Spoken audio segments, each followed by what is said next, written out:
तो आज जो है हम लोग देखेंगे इलेक्ट्रीशियन ट्रेड के महत्वपूर्ण टूल्स के बारे में, जो कि अभी फिलहाल में हाल ही में एग्जाम होने वाला है जो 1 तारीख से। उसमें जो आपके प्रैक्टिकल के सवाल होते हैं, कैसे सवाल आते हैं, कैसे इंटरव्यू दिया जाता है, खासतौर से टूल्स के बारे में। तो हम लोग जो है प्रमुख टूल्स का कुछ चयन किए हैं जिसके बारे में बताएंगे, समझाएंगे और दिखाएंगे भी। और प्रत्येक टूल्स का कार्य, जैसे कि अभी मेरे हाथ में है, ये आप सब देख पा रहे होंगे, इसका नाम है कॉम्बिनेशन प्लायर। क्या है इसका नाम? Combination plier. ठीक है, इससे हम क्या कार्य करते हैं, किस काम में प्रयोग करते हैं।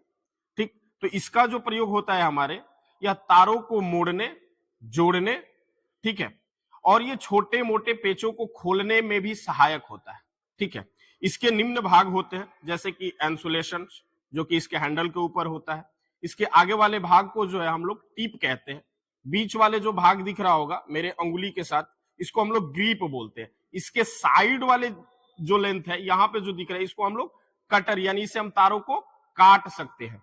कटर के सहायता के रूप में भी इसका काम लिया जाता है। ठीक है, और दूसरा जो टूल्स है हमारे पास, इसके बारे में थोड़ा सा देखते हैं। इसको हम लोग बोलते हैं पुल्ली पुलर। यह शाफ्ट के ऊपर लगे हुए पुली, शाफ्ट के ऊपर लगी हुई पुलियां, जैसे कि हमारे मोटर्स होते हैं उसके ऊपर शाफ्ट लगा होता है। शाफ्ट के ऊपर जो हमारे बेरिंग लगा होता है, उसको हम आसानी से क्या कर सकते हैं? निकाल सकते हैं। ठीक है, इसके सहारे जो है हम लोग निकाल सकते हैं। ठीक है, इसको हम लोग बोलते हैं पुल्ली पुलर, और एक होता है हमारा बेरिंग पुलर। ठीक है, पहचान यही है कि इसमें 3 लेग होता है और बेरिंग पुलर्स में क्या होता है? 2 लेग होते हैं।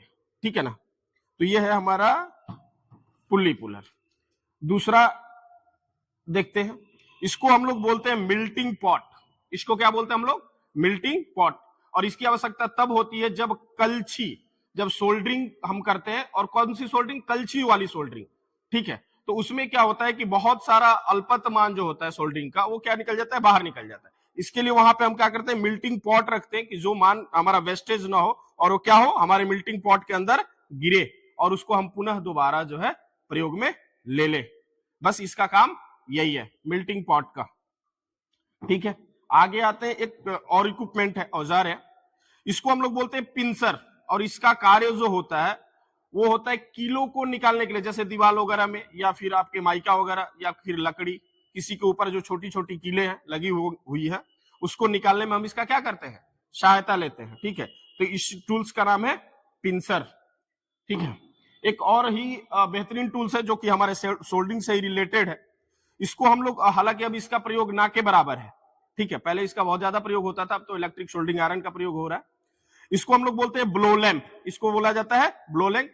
और ये वाला जो इसका भाग दिख रहा है, इसको हम लोग बोलते हैं एयर नॉब, इसको बोला जाता है एयर नॉब। ये वाला भाग जो होता है आपका, इसको हम लोग बोलते हैं बर्नर। ठीक है, और जो हमारा एलिमेंट्स होता है इसके अंदर डाल के हम क्या करते हैं? उसको गर्म करते हैं। और इस भाग को हम लोग बोलते हैं टैंक, जिसके अंदर आपकी तेल डाली जाती है, और इसमें हम लोग मिट्टी तेल का प्रयोग करते हैं। ठीक है, तो इसको हम लोग बोलते हैं ब्लो लैंप। इससे भी क्वेश्चंस जो होते हैं काफी आपको आते रहते हैं। ठीक है, इसके अलावा आप देखते हैं स्क्रू ड्राइवर ले लेते हैं, सिंपल, आप सभी लोग जानते होंगे, ये आपका स्क्रू ड्राइवर है। इस वाले भाग को हम लोग बोलते हैं सैंक। इस वाले भाग को क्या बोलते हैं? सैंक। ये आगे वाले भाग को हम लोग बोलते हैं टिप। ये आगे वाला जो भाग होता है इसको हम लोग बोलते हैं टिप। और ये निम्न प्रकार के होते हैं। ठीक है, ये स्टार हेड के भी होते हैं, सिंपल हेड्स के भी होते हैं। और इस भाग को तो आप सभी जानते हैं, हैंडल बोलते हैं। और एक आता है फेरुल टाइप हैंडल, यानी कि हम सैंक को निकालते हैं और दोनों तरफ चेंज कर लेते हैं। तो ये आपका सिंपली स्क्रू ड्राइवर है, जो कि सभी लोग समझते हैं। आम भाषा में इसको पेचकस भी कहा जाता है। ठीक है, इसको हम लोग बोलते हैं कैलैंप मीटर, या फिर टीथ टेस्टर भी इसको हम लोग बोलते हैं। ठीक है, अब इससे हम लोग क्या करते हैं कि जैसे हमारे पास वायर है, जैसे हम ये वायर नहीं है, हालांकि उसके रूप में हम ले रहे हैं, तो हम क्या करते हैं? वायर के इंसुलेशन के ऊपर से ही हम क्या करते हैं? ये मान को मेजर कर देता है, और ये अपने डिजिटल डिस्प्ले के थ्रू आपको क्या करता है? दिखाने का काम करता है। ठीक है, इसको हम लोग बोलते हैं आपका क्या? टोंग टेस्टर भी इसका नाम, दूसरा नाम क्या है आपका? टोंग टेस्टर भी है। ठीक है, और इसका काम वही है कि धारा का गणना जो है इंसुलेशन के ऊपर से करना। ठीक है, तो ये आपका हो गया टोंग टेस्टर। इस वाले भाग का भी लगभग आपका इंटरव्यू में लगभग 2-3 इंटरव्यू हमने देखा है इसमें कि इसका भी जिक्र हुआ। इसको हम लोग बोलते हैं सी कैलम, बहुत सारे लोग इसके नाम भी नहीं जानते। इसको बोला जाता है सी कैलम या कास्ट आयरन का बना होता है, हमेशा याद रखना जो इसका मटेरियल होता है या कास्ट आयरन का बना होता है। और जैसे कि अभी हमारे पास माइक है, इसको क्या करते हैं दबाने और इस सब के लिए प्रयोग किया जाता है। आगे वाले भाग को देखते हैं। इसको हम लोग बोलते हैं इसको बोलते हैं टेकोमीटर। क्या बोलते हैं इसको? टेकोमीटर इसको बोला जाता है। और इसका कार्य ये है कि यदि हमको किसी मोटर की आरपीएम, यदि हमको आरपीएम निकालनी होती है यानी कि उसकी घूर्णन रोटेशन शक्ति, ठीक है, वो कितना रनिंग पर मिनट कर रहा है, तो हमको सिंपली यहाँ पर एक आपको बटन दिख रहा होगा, एक बटन आपको साइड में दिख रहा होगा। तो इसमें से जो निकलता है ना, एक लेजर नुमा किरणें निकलती है। इससे क्या निकलती है? एक लेजर नुमा किरणें, जो कि हम उस मोटर के साफ्ट के ऊपर क्या करते हैं? डालते हैं। साफ्ट के ऊपर इससे हम डालते हैं। ये किरणें जो किसके ऊपर पड़नी चाहिए? साफ्ट के ऊपर, जिससे कि हमें डिस्प्ले, इसमें भी एक डिजिटल डिस्प्ले लगा हुआ है जो कि आपका जितना भी रनिंग पर मिनट्स होगा उस मोटर का, वो इसके ऊपर शो करेगा। ठीक है, इसको हम लोग क्या बोलते हैं? टेकोमीटर। इस इक्विपमेंट का नाम टेकोमीटर है। एक ये स्विच है, आम भाषा में कहें तो एक ये स्विच है, और इसको हम लोग डीपी यानी डबल पोल डबल थ्रो के रूप में हम प्रयोग करते हैं। इसका कार्य होता है डीपी, बस सिंपली यह एक स्विच होता है। ठीक है, कुछ मीटर भी है हमारे पास, इसको भी हम लोग देखते हैं। यहाँ पे मीटर्स जो है आप सभी देख पा रहे होंगे, ए मीटर है। इससे हम केवल धारा की गणना करते हैं और यह सदैव सीरीज में प्रयोग किया जाता है। ये एम्पियर मीटर जो है सदैव सीरीज में प्रयोग किया जाता है और इसे हम धारा की गणना करते हैं। ठीक है, इससे नेक्स्ट देख लेते हैं। यहां पर एक है वोल्ट मीटर, और इससे हम क्या करते हैं? वोल्टेज की गणना करते हैं। उससे धारा की गणना कर रहे थे और इससे हम लोग वोल्टेज की गणना करते हैं। और यह लोड के अकॉर्डिंग पैरेलल में भी प्रयोग किया जाता है और सदैव पैरेलल में प्रयोग किया जाता है। ये आपका क्या है? वोल्ट मीटर, जिससे कि हम वोल्टेज की गणना करते हैं। नेक्स्ट आते हैं, ये हमारे पास एक पड़ा हुआ है इक्विपमेंट, जिसको हम लोग बोलते हैं बाउंड वायर रेजिस्टेंस। अब बाउंड वायर इसलिए बोला जाता है क्योंकि इस पे एक क्या होती है? खोखली नली है। यहां पर एक खोखली नली है जो पोर्सलिन या चीनी मिट्टी की बनाई जाती है।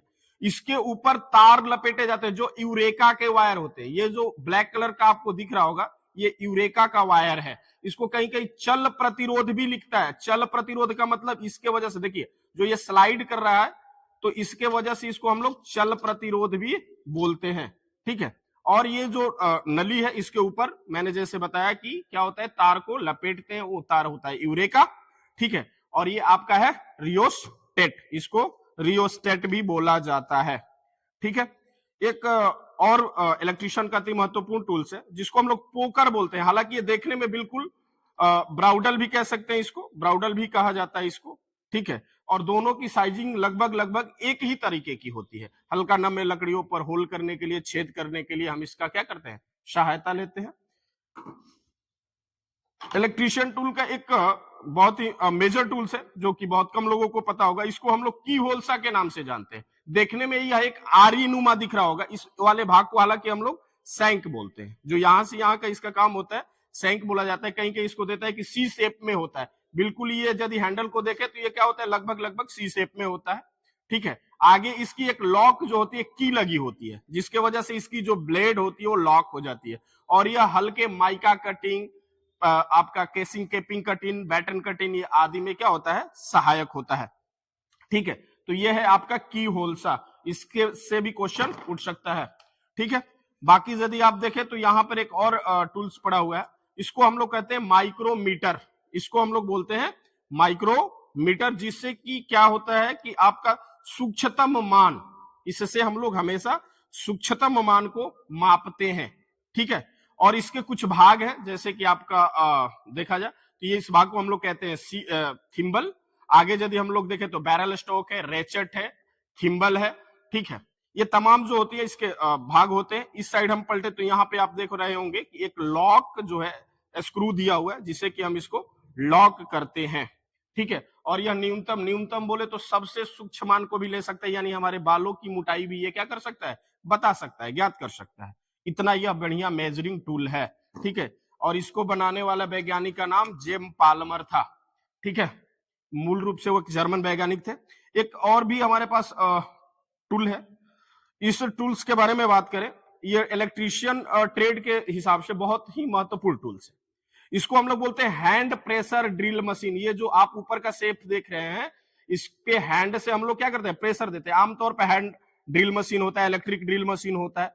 ये थोड़ी सी हटके है और इसमें आप लोग देख पा रहे होंगे कि इससे हम क्या कर रहे हैं, हैंड से प्रेशर दे रहे हैं, ठीक है। और नीचे जो है ये एक जा है, इसको हम लोग बोलते हैं जा, और यहाँ पे ये सिंगल जा है, ठीक है। ये जा है जिसमें कि हम क्या करते हैं, ऑगर ड्रिल बिट का प्रयोग करते हैं। ऑगर ड्रिल बिट का इसके माउथ के अंदर प्रयोग करते हैं, और इसको भी हम लोग लेते हैं नम्य लकड़ियां, नम्य पदार्थ इत्यादि में होल करने के लिए ये सहायक होता है। और इसका नाम आपका वही हैंड प्रेशर ड्रिल मशीन होता है। और जिस भाग पे हम हाथ रखे हुए हैं, इस भाग को हम लोग बोलते हैं हैंडल, और ये हम जिससे प्रेशर दे रहे हैं, ये सहायक हैंडल कहलाता है, जिसे हम हैंड प्रेशर देते हैं, ठीक है। तो ये हमारा है हैंड प्रेशर ड्रिल मशीन। अब सामने देखते हैं जरा इसके बारे में। इसको हम लोग बोलते हैं ऑटो ट्रांसफार्मर। इसको क्या बोलते हैं, ऑटो ट्रांसफार्मर बोलते हैं, जिससे कि हम वोल्टेज को कम बेसी मेजर करते हैं, ठीक है। ये हमारा कहलाता है ऑटो ट्रांसफार्मर। और इसमें कॉपर हानि जो होती है वो कम होती है। क्यों कम होती है, क्योंकि जो इसकी वाइंडिंग होती है वह सिंगल लेयर में होती है। इसकी जो वाइंडिंग होती है सिंगल लेयर में होती है, और ये थोड़ा सा सस्ता भी होता है, ठीक है। और ये जो होता है हमेशा जो स्टेप अप और स्टेप डाउन दोनों वोल्टेज इससे हम प्राप्त कर सकते हैं, ठीक है। तो ये हमारा हो जाएगा। कहीं कहीं इसका प्रयोग बैरियर के रूप में भी किया जाता है, और इसको वेरिएबल ट्रांसफार्मर के रूप में भी देखा जाता है, ठीक है। तो ये है हमारा। नेक्स्ट पे आते हैं, तो इसको हम लोग बोलते हैं व्हीटस्टोन ब्रिज। अब थोड़ा सा इसको आप लोग देख लीजिएगा, यहाँ पे इसको बोला जाता है व्हीटस्टोन ब्रिज। आप यहाँ पे एक देख रहे होंगे, मेजर्स के लिए यहाँ पे लगाया हुआ है मीटर, ठीक है। अब इसमें हम करते क्या है, व्हीटस्टोन ब्रिज मूलतः हमारा काम क्या करता है, तो व्हीटस्टोन ब्रिज में एनॉन रेजिस्टेंस की हम क्या करते हैं, टेस्टिंग करते हैं, जो कि हमारे किसके द्वारा होती है, तो वो केवल और केवल व्हीटस्टोन ब्रिज के ही थ्रू होता है, ठीक है। और व्हीटस्टोन ब्रिज बहुत सारे लोग नहीं भी देखे होंगे, तो हमारे वीडियो के माध्यम से देख लेंगे। और ये इलेक्ट्रीशियन का एक बहुत ही अति महत्वपूर्ण जो है आपका इक्विपमेंट है, और इसको जो हमने आपको अभी दिखाया, ठीक है। और यदि वीडियो आपको अच्छा लगा हो तो वीडियो को लाइक करें, सब्सक्राइब करें और शेयर करें।